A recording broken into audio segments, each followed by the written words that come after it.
I'd always dreamed of visiting America, you know, the land of opportunity, freedom, and portion sizes that could feed a small army.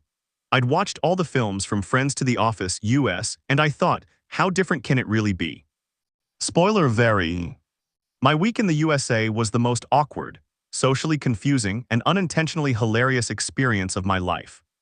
It all started at Heathrow Airport, where I boarded a flight to New York. I was sitting next to an American woman who introduced herself before we'd even taken off. "Hi, I'm Becky, where are you from?" she said, all teeth and sunshine. London," I mumbled, doing that classic British thing of pretending my seatbelt was suddenly fascinating. "Oh my gosh, I love your accent," she said, already grabbing her phone to record me saying words like bottle of water. I realized somewhere over the Atlantic that Americans don't just enjoy small talk, they weaponize it. By the time we landed, she knew my job, my dating history, and my star sign.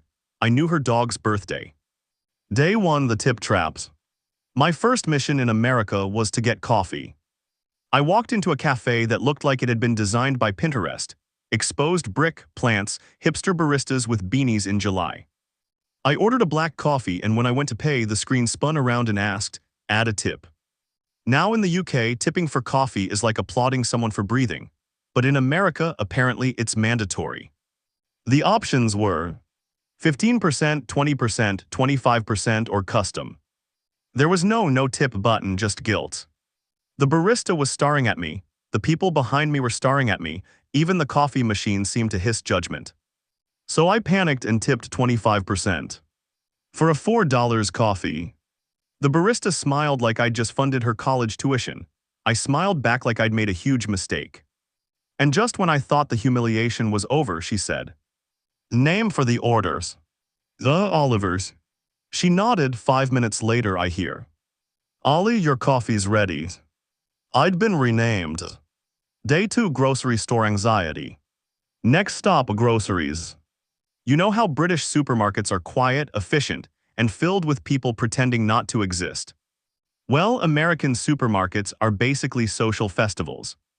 As soon as I walked in, a cheerful employee shouted, "Welcome to Trader Joe, how's your day going?" I panicked and said, "Fine, thank you, and you," like a reflex. He grinned, "Better now that you're here." I didn't know if he was flirting or just being friendly. Either way, I froze and knocked over a stack of avocados. At the checkout, the cashier asked if I wanted paper or plastic. I thought it was a moral test. I hesitated too long and she said, "You okay, hun?" Then came the next nightmare, bagging my own groceries. In Britain, the cashier does it. In America, it's apparently a competitive sport. Everyone around me was bagging like Formula One pit crews. I was still trying to figure out how to open the bags. Finally, the cashier said, "You visiting?" I nodded. "Well, welcome to America, sweetie." She handed me my receipt with a smile. I left feeling like I'd survived a social tornado. Day 3, the restaurant incident. Dinner time, I decided to try an authentic American diner. The waitress was friendly, too friendly. She called me hun, refilled my water every 3 minutes, and kept asking, "How's everything tasting?" after every bite. I was halfway through a cheeseburger when she popped up again. "How's that burger treatin' ya?" "It's fine, thank you," I said, mouthful. Then I realized I hadn't tipped yet. So when the bill came, I stared at it like it was an exam question. The meal was $22. Do I tip 10%, 15%, 50% to make up for my earlier sins? In a panic, I gave her $10 extra. She looked at me and said, "Awa, you're too sweet." I grinned awkwardly, "No worries."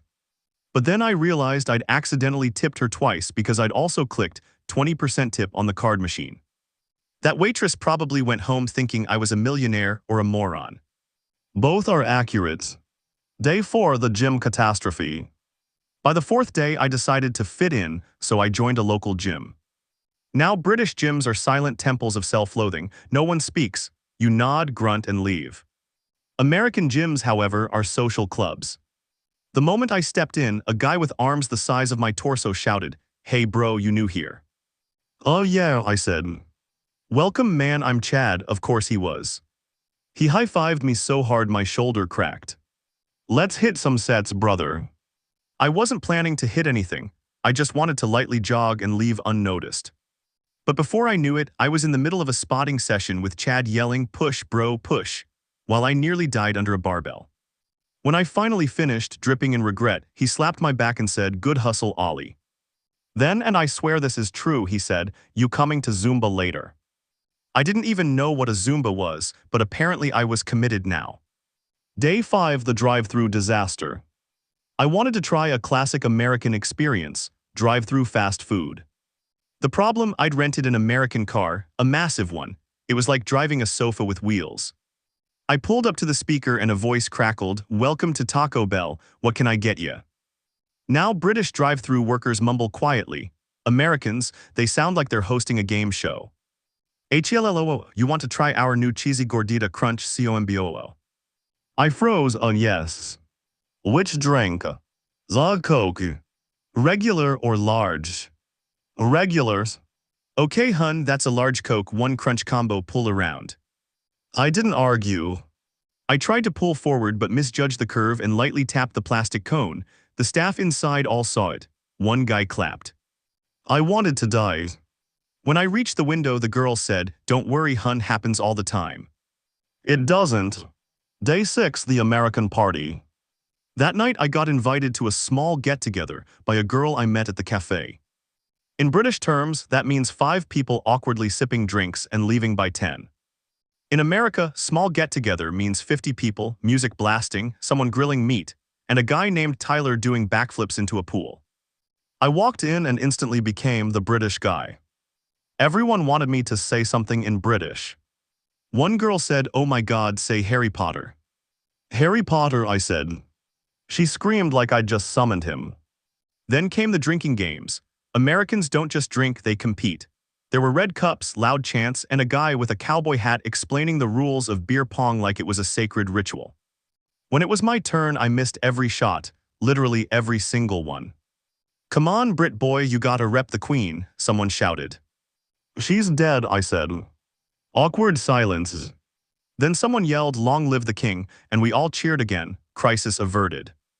Later that night, I tried to be social and complimented someone's outfit. "Nice trousers," I said. Everyone laughed. Apparently in America, trousers sounds weird, they say pants. But in the UK, pants means underwear, so I basically told a stranger, "Nice underwear." Day 7, the goodbye. By the end of the week, I'd somehow survived.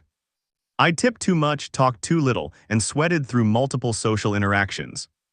As I was leaving the airport, I grabbed a final coffee. The barista smiled and said, "Hey, you heading home?" "Yeah," I said, "back to the UK." "Well, come back soon, we love you Brits." I smiled, "You're very enthusiastic."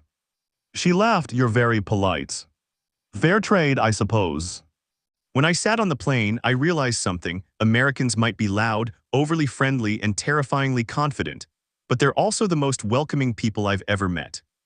Still, I made a vow. Next time I'm bringing exact change for tips, a translation guide, and a small emotional support cup of tea. Epilogue: the return homes. When I landed back in London, I walked into a cafe, ordered my flat white, and said thank you. The barista didn't reply. Homes. I sat down, took a sip, and smiled. No one tried to talk to me, no one asked how my day was. And I realized something funny. For the first time ever, I kind of missed it. The friendliness, the chaos.